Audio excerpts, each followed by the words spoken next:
Welcome back to another episode of Jaja's Atelier.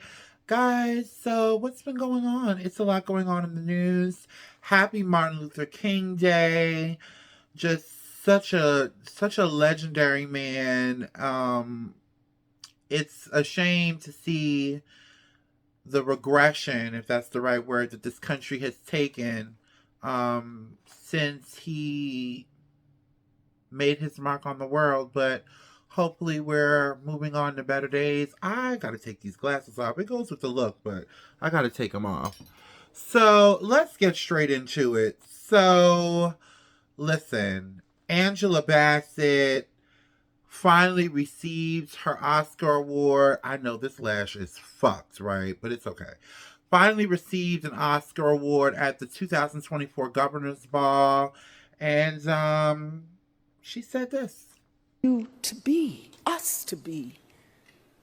I proudly share this honor with women who stand up when they are told to stand back, who speak up when they are silenced, who remain determined when they are told they are defeated.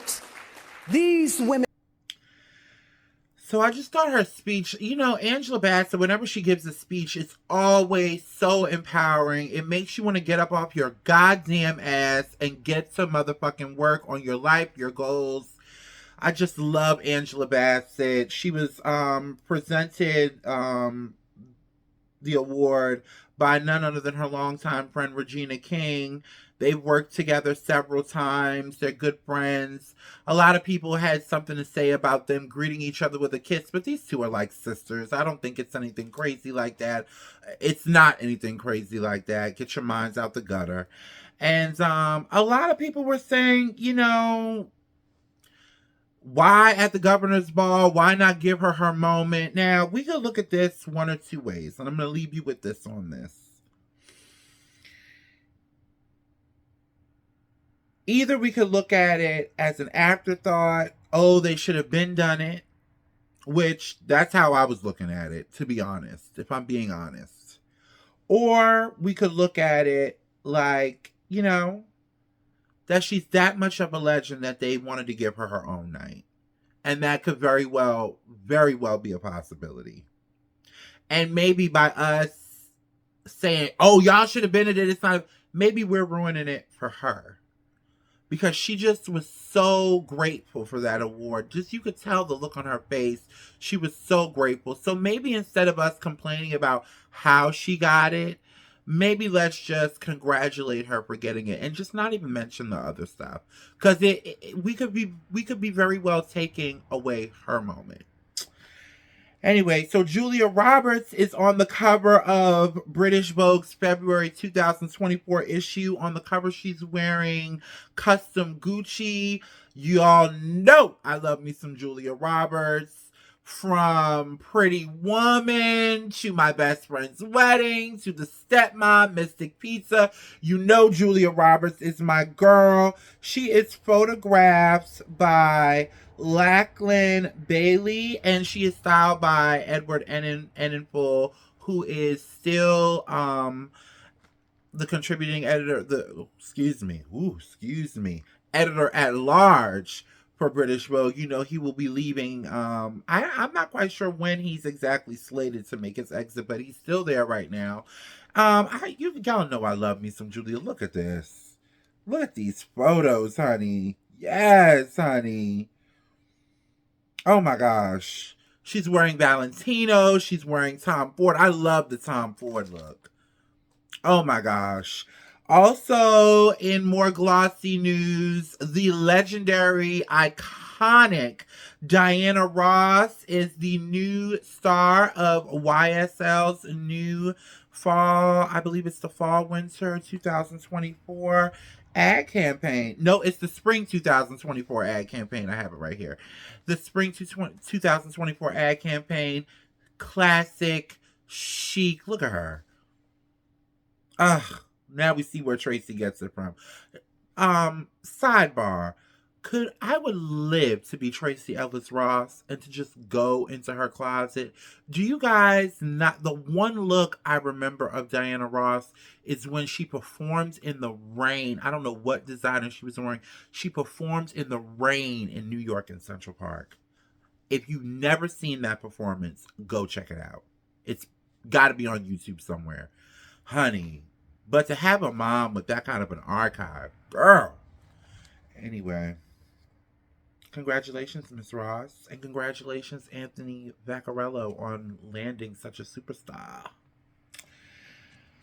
So, now y'all know I love my TGIF. They are part of the reason why I'm here doing what I'm doing.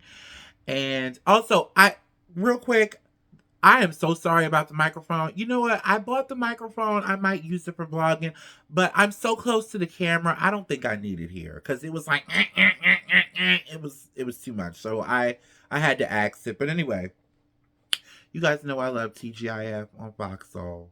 I loved the trio that was Claudia Jordan, Al Reynolds, and Funky Dineva. You know, Funky Dineva just made his exit. Which I was kind of surprised by because it seems like the show is like really, really kicking off. Anyway, so Al Reynolds completely shaded the fuck out of Nia Long. I don't give a fuck. I don't give a fuck how you slice it. So they were talking about it hitting the headlines that, and this is why I had the mic, but anyway, that it hitting the headlines that Nia Long's ex-fiance, what is his name? Ime Udaka, is to pay her, I believe, $32,000 a month in child support for the son that they have together.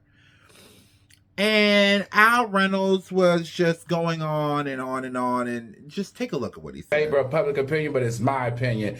I would have stayed there and ate my food if I was Nia Long. This ain't the first time this man has cheated on her, and I promise you, if they stayed together, it wouldn't be the last. I think Nia Long got caught up into this feeling that happens to a lot of women that are very... Yeah, so Al, listen, I'm going to keep it real. I respect Al. I hope to be a guest host on TGIF, and hopefully this does not ruin that.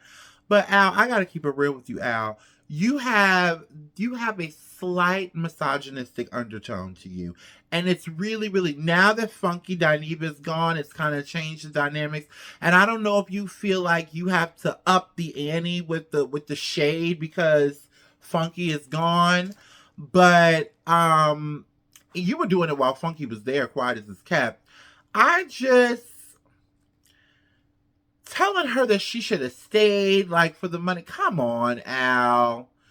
And it always seems like you will go to the depths of hell to defend a rich black man with money. I don't know what that's about. It's really weird. Sometimes you come up a little contradictory. I've seen you get checked. This is not the first time you've been checked. And I just didn't like it, Al. Come on, Al. Sidebar, I really want to know what happened between him and Star Jones. I just really want to know. I'm not being mean. I love Al Reynolds. And quiet as it's kept, Al Reynolds is fine as a bitch. Ooh, Al Reynolds is fine.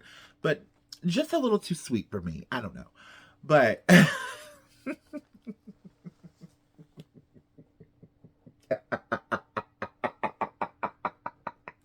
Anyway, I just didn't like it, Al. Like, let's keep it even playing field no matter who the person is.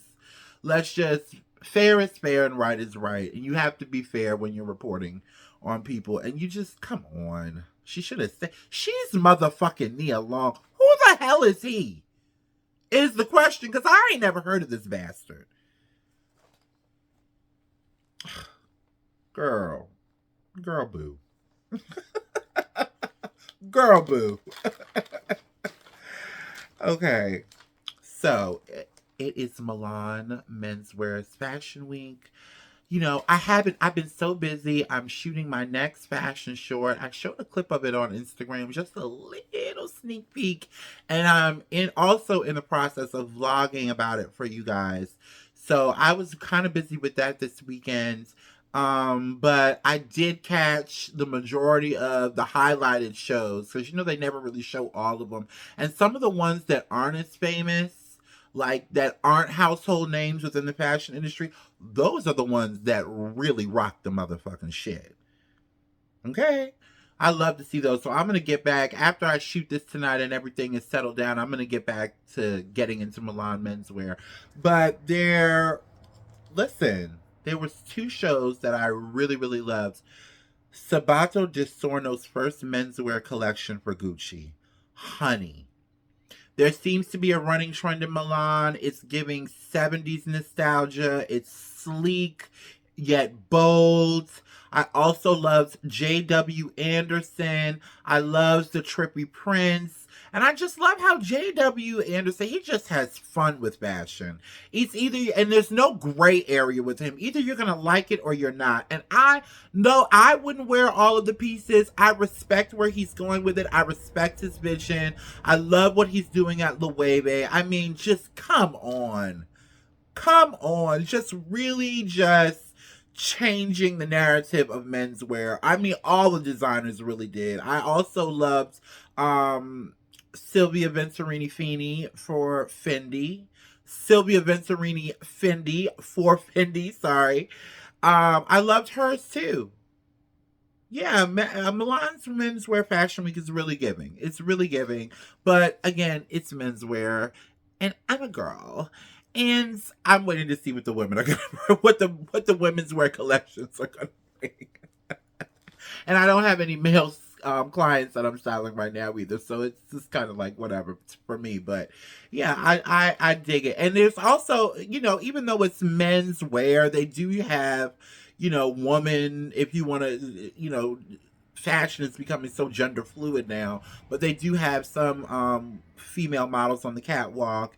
And listen, ladies, you can always pull inspiration from the menswear runways. We all know that. Okay? So, that's that on Menswear Fashion Week from Milan. Out. Okay, so the Critics' Choice Awards was last night. I'm gonna get straight to it because the Critics' Choice Awards is not my favorite. And also, that was fucked up how they did them on the food. Pizza in a bag? Charcuterie packed like a Lunchable? Oh, now y'all know, and see, that's why I don't watch, because it always gives a little bit of cheap. The Critics' Choice Awards always gives me cheap. I'm sorry. But my two best dressed, okay, honey? After last week's catastrophe, Fantasia Barrino rises from the fashion ashes like a phoenix and gives us this. Now this, baby girl, this, it's a look. Ain't that what they say? Ain't that what the kids say? Honey, it's a look. This is a look. Her body, her hair, the jewelry, the glam. This is a look. Fantasia is wearing Alan Lical. If you're not too familiar, it's a designer out of Paris. I love this. This is sharp. Fantasia, you got it right. Now this, you should have saved that for the Critics' Choice Awards with that cheap ass food that they gave y'all. There's a video of her. She's like, where are the lamb chops? I'm like, girl, what? Pizza in a bag? Anyway, and my second favorite look of the night has to go to one of my favorite girls. She's an original 90s it girl, Christina Ricci. Not Christina Ricci, excuse me. I'm tongue-tied today. You know I took a couple totes before I got on the cam. All right, give me a break. Christina Ricci. And she is wearing at Soku Kudo. And this is, honey, this is patent leather. This is, oh my God, this is everything. It looks like ink just poured on her body. And she does not age. She still looks exactly the same way she did when she was a little girl in Beetlejuice. Yes, Miss Ricci. Y'all still fucked up for giving them people. Them people came in, all these fabulous fashions, and you give them pizza in a bag. But I'd love to occupy a seat next year. You ain't even got to nominate me for anything. I'll eat it. But I'm just saying, though, that was fucked up. Anyway. So,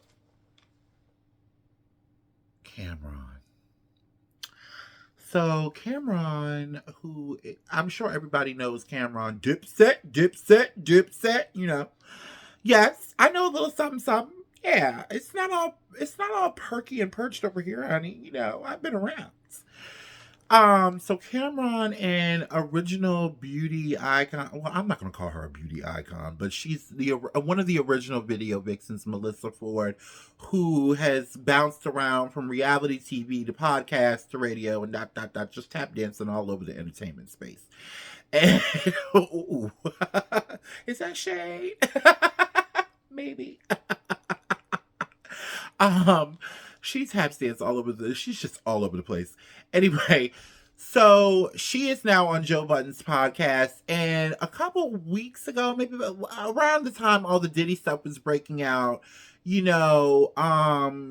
were talking about why Cameron and Mace, who have their own podcasts, which sometimes I find entertaining, oddly enough, why they weren't speaking out about it. And she did allude, I'll say allegedly,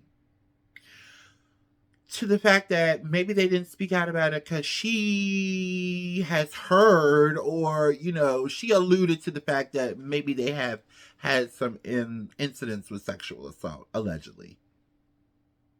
Cameron then got on the live, which, listen, I am never for this whole the black man versus the black man versus the black woman all on the social media.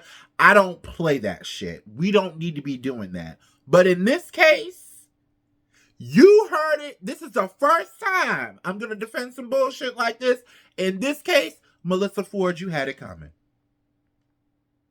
You had it fucking coming. Because that's something, because now you're going to make everybody jump in and investigate him. And let's be clear, there probably are some cases where some of these accusers are going after these celebrities for clout, for money, for their 15 minutes. And who the fuck wants to go through that? And especially when Cameron is in the second phase of his life and his career, even though I don't agree with some of the tomfoolery and Jack Daniels bukkake that goes on that podcast, although sometimes I find it entertaining, this is the second leg of his career, and him and Mace are really, I see them in the blogs all the time. Well, now, Cameron, I got to call you out, because now you're dragging it, bruh. That's right. I said bruh. So Cameron was seen wearing a pair of spray-painted pants with Melissa Ford's face spray-painted on the crotch. Cameron, you're too old for this. I get it. I get why he's upset with her, and he has every right to be upset with her because she was dead ass wrong. And the people on the podcast let her know it and let her have it right there on the spot. She was dead ass wrong for doing that. I'm sorry. I just feel a way about it. Don't implicate anybody in some bullshit and you don't have the actuals and factuals. Okay? But this is just too far. Now you're going to be deemed the bad guy. It's sexist. It's gross. It's deplorable. You're too goddamn old. I don't give a fuck how much Beijing you used to fill in your beard and your hairline. You are too goddamn old to be playing these reindeer games. And for crying out loud, she is a black woman. Y'all remember when Melody and Derwin was... Anyway. If y'all watch the game with Tia Mowry and that crazy man Pooch Hall, then y'all know what I'm talking about. But yeah, you're too goddamn old Do I have a few more minutes? Okay, I have a few more minutes. It's one other story that I want to talk about. So, I don't know what the fuck is going on with y'all young YouTubers out here, but I'm going to tell you something. You better stop fucking playing with people. So I saw this video online right before I was eating my... Let me tell y'all something. I made a salad, okay? It was salmon, arugula, and dragon fruit. You want to talk about... It was so sumptuous and so good. Look, I even took a picture of it. Ugh. Anyway. I don't know what's going on with you young YouTubers, but y'all better stop playing these hostro games. Because you're gonna fuck around and find out. And it'll be your last time. So this YouTuber, I don't know what his name is. I'm not even gonna give him any light of day in revealing his name. Gets on the train with a bucket of dog shit and pours it on somebody as they're sitting down. First of all, people, you can get, it's no telling what kind of bacteria and what kind of disease and what kind of germs is in dog shit. Not only that, to add insult to injury, it looked like he mixed it with motherfucking water before he did it. Why do y'all do this nasty shit? It's not funny. Let me tell you something. Somebody do that shit to me. Y'all got my Cash App. Send me my Cash App and call my sister, because I'm gonna be playing basketball in motherfucking Pelican Bay.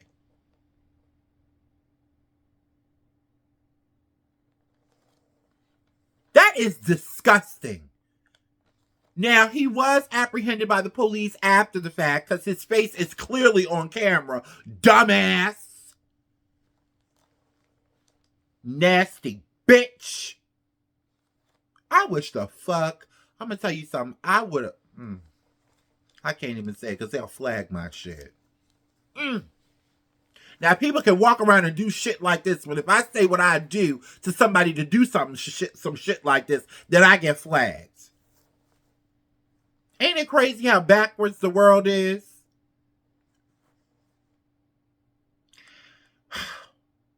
Jonathan Majors, I'm sick of you too. I'm sick of you too. That's the story I forgot to cover. Jonathan Majors, I got a few more minutes. So Jonathan Majors, okay, he was been found guilty of domestic violence assault against his girlfriend.